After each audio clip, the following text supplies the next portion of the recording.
Ôtez pas tous, bien-aimés frères et sœurs. Oh là là. Je pense que vous, à votre place là, regardez la photo là. On voit le président américain est en train de dormir.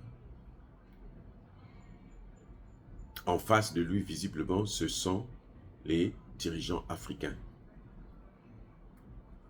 Ils étaient au moins, je pense, 5 ou 6 comme ça. Dirigeants africains. Qui sont en train de parler.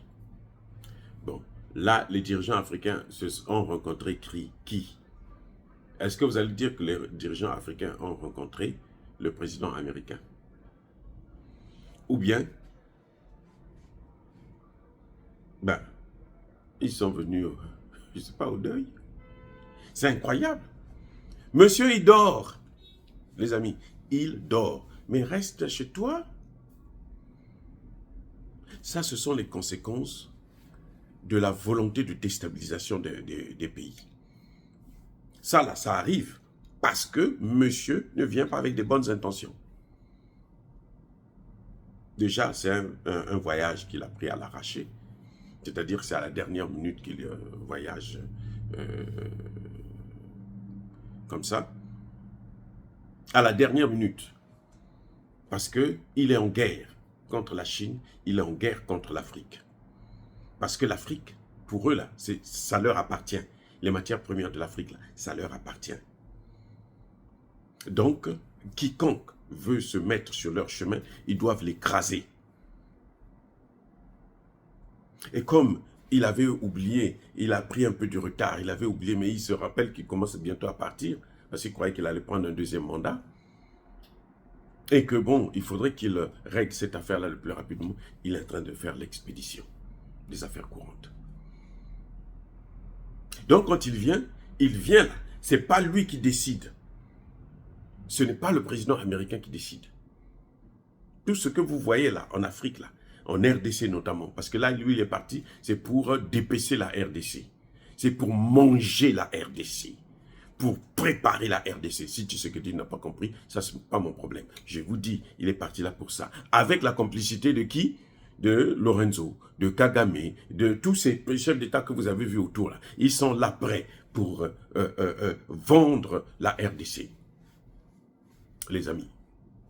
Le président américain dort pendant qu'il est en face des dirigeants africains. C'est ce qui se passe aux Nations Unies. Aux Nations Unies, au moins, ils prennent la politesse de ne pas dormir. Ils sortent. Quand vous avez des réunions de l'Assemblée générale des Nations Unies, lorsque les chefs d'État africains passent là, vous n'avez aucun chef d'État occidental. Je répète, vous n'avez aucun chef d'État occidental. Vous n'avez pas la France, vous n'avez pas les États-Unis, vous n'avez pas l'Angleterre, vous n'avez pas l'Allemagne, vous n'avez pas... Même leurs ambassadeurs, parfois, ils sortent, ils s'en vont. On vous laisse là, les Noirs, là, qu'est-ce qu'ils ont à dire aux gens? Mais pourtant, c'est là qu'ils prennent toutes les matières premières. C'est là-bas qu'ils sèment c'est-à-dire le malheur. Ils viennent piller à ciel ouvert et ils laissent toute la radioactivité comme ça en plein air et ça se répand sur des étendues, des dizaines, des centaines de kilomètres. Ce n'est pas leur problème. Il est venu pour un chemin de fer, pas pour le développement de la RDC, pas pour le développement de l'Angola, mais pour un chemin de fer où on prend les matières premières, ça part de comment vous appelez ça là, Kolwezi, on prend ça, on met dans des trains, ça traverse toute la RDC et ça sort en Angola, ça continue dans le train jusqu'à l'arrêt. Et ces matières premières-là ne sont pas protégées. Tous ceux qui habitent sur le tronçon-là, ils sont mais exposés. Parce que ce sont des matières premières toxiques, radioactives. Ils s'en fichent. Puisque ceux qui vont mourir là, ce n'est pas eux. Voyez les amis, ce qui est en train de se passer. Il est en train de dormir. Pourquoi il n'est pas resté chez lui? Vous allez me dire, non, il est vieux, il est ceci. Mais tu es vieux, reste chez toi. tu vas bientôt terminer ton mandat. Reste chez toi.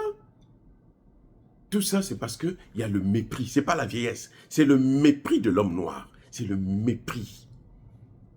Et puis, vous voyez que ce n'est pas lui qui dirige. Donc, lui, il est déjà parti là. Il est déjà parti. Hein. On ne le voit plus là. C'est comme s'il n'existait pas. Il est déjà parti. Mais d'autres gens ont élaboré des textes. Ils ont préparé et tout, qui ne négocient même pas avec eux. Puisque c'est lui qui est en train de parler avec eux. Non? Lui, il dort. Pendant qu'eux, ils sont en train de divaguer là. Lui, il est en train de dormir. Mais après, vous avez des textes qui sont signés. Ces textes-là sont signés sont préparés par qui? Sont élaborés par qui? Est-ce qu'il y a les Africains qui ont participé à l'élaboration? Non.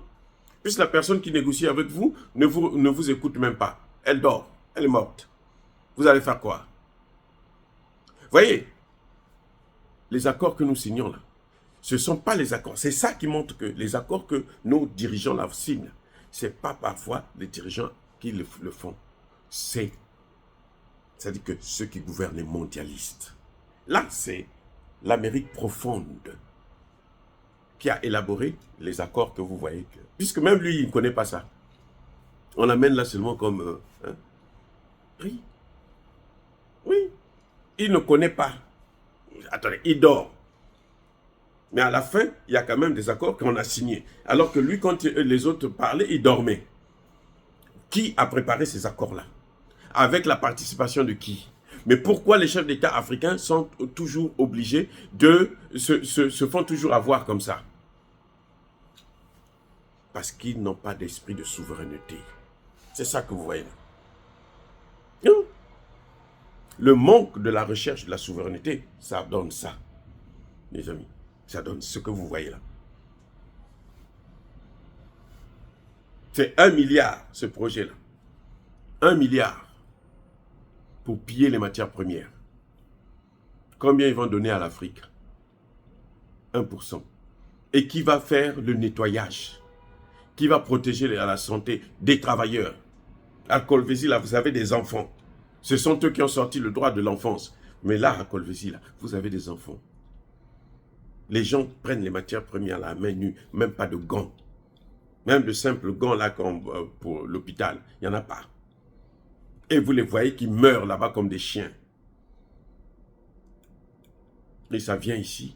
Quand ça vient ici, on travaille ça, on transforme ça, on renvoie là-bas. Aucun Congolais ne peut acheter ça. Combien de Congolais ont le Tesla? Dites-moi. Vous savez combien de Congolais possèdent une voiture Tesla? Même ici aux États-Unis. Combien de Congolais possèdent une voiture Tesla? Et pourtant, les matières premières, ça vient du Congo. Et ils les prennent gratuitement.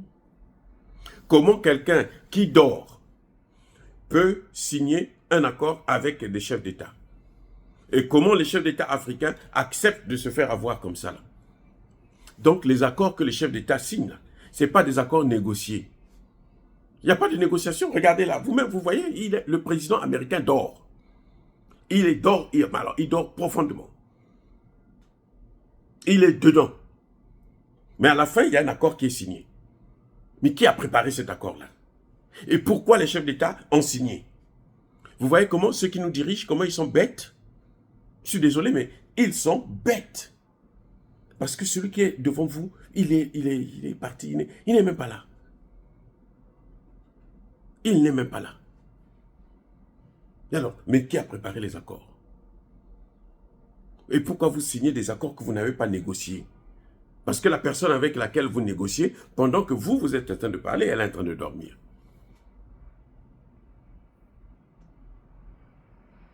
D'ailleurs, vous avez vu la photo où les chefs d'État sont là comme des enfants à l'école primaire, devant le maître. Ils ont même peur. Oui. Donc, tout ce que le président Biden est allé signer là-bas, sur le corridor là, c'est des faux accords. Ça a été préparé depuis ici, par d'autres gens. Et même lui-même, parfois, il ne connaît même pas. Et les chefs d'État africains ont signé. Les Tshisekedi ont signé. Les amis, soyez bénis, abondamment bénis par le Dieu de l'humanité, par nos ancêtres, je lisais. Vive l'Afrique éternelle.